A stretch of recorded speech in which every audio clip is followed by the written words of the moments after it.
Ensangi zino abantu bangi bafiiridde mu bizimbe ebigwa otatadde nga kiva ku nzimbe y'Ekibogwe oba oliawo n'ebizimbisibwa ebitali ku mutindo nga yo mu disitulikiti ey'e Wakiso obuzibu bubadde buva ku ky'obutaba na kakiiko akavunaanyizibwa ku kulondoola ebizimbe ebiba bizimbibwa ekimaze ebbanga nga kigulubya abakulembeze mu disitulikiti eno emitwe. Uganda omuntu atandika n'agenda ku kizimbe n'atandika ng'omuweereza gwe tuyita poota. Bwete ennaku 5 oba myezi 2 atandika okuyita yinginiya. Ate n'abantu baffe batya nnyo okukozesa abantu abakuguse mu mirimu egyo. N'alowooza nti yinginiya alina okumanya okutuufu asobole okusoma pulani agitegeera nti agenda mu musera kati n'aggyako omwana. Kyaddaaki disitulikiti eno efunye akakiiko kano nga leero katongozeddwa ku mukolo oguyimiridde ku kitebe kya disitulikiti ng'omukolo guno gukulembeddwamu omukungu Addison Mutalya avunaanyizibwa ku kulondoola omutindo mu kakiiko akavunaanyizibwa ku bizimbibwa mu ggwanga aka National Building Board wamu n'omwogezi waako Herbert Ziwa. Waliwo ne bagamba nti omukugu n'agamba nti ekizimbe kino kirina kuba kya fulo 3 gwe n'ogamba nkyalina space kantekeko fulo 5. Obuzito obwo buba buviirako ekizimbe okugwa. So enkozesa y'ebikozesebwa mu kuzimba eviirako ebizimbe okugwa. Obutakozesa bakugu baengineer abawandiise be tukozesa nga tuzimba oba tuli ku byaffe kiviirako ebizimbe okugwa. Naye n'ensonga endala ebibadde eviirako ebizimbe okugwa obutabeerawo obukiiko nga buno obuvunaanyizibwa ku by'okuzimba kubanga bwe bulina obuvunaanyizibwa bw'okulondoola.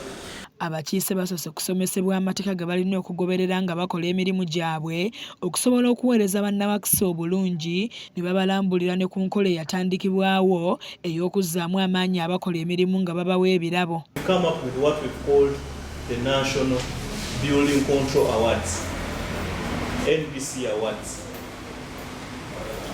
In these awards, we want to appreciate individuals and organizations that are doing something to ensure that our built environment is accessible.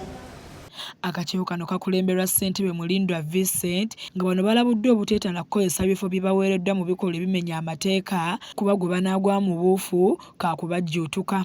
You must scrutinize plans and of course there's already guidance in the law. As you know, it's a 2-stage process. Okay?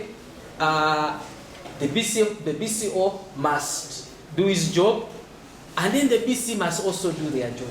Abakakiiko akatongozeddwa kuliko abamaze ebbanga nga baweereza nga bano balaze okusomozebwa kwe boolekedde wakati nga baddukanya emirimu gyabwe omuli obutaba na babayambako mu kukwasisa amateeka n'ebirala. On the issue of enforcement, because it cuts across the whole country everywhere, where the building officers are tasked to make people comply, but they don't really have the power to enforce.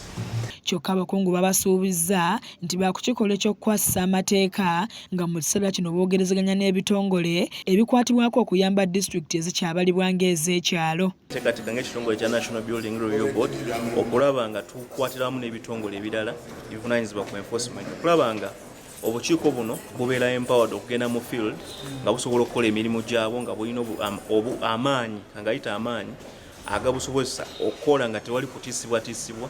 Ssentebe Mulindwa ayogedde ku kizibu ekisinga okuvaako ebizimbe okugwa omuli abantu abeenibika mulimu gw'obwa inginiya nga tebalina bukugu bumala n'ebirala ng'asuubizza nti bakolaganira wamu n'abakulembeze b'ebyalo okutangira ebizibu nga bino. Obuvunaanyizibwa bw'olukiiko luno kwe kulondoola abo abava ku mateeka bw'ojja n'osabumitinga pulaani e Wakiso abakugu ne bagiyitamu ne balaba nti oteekeddwa okuba nga gy'ozimba.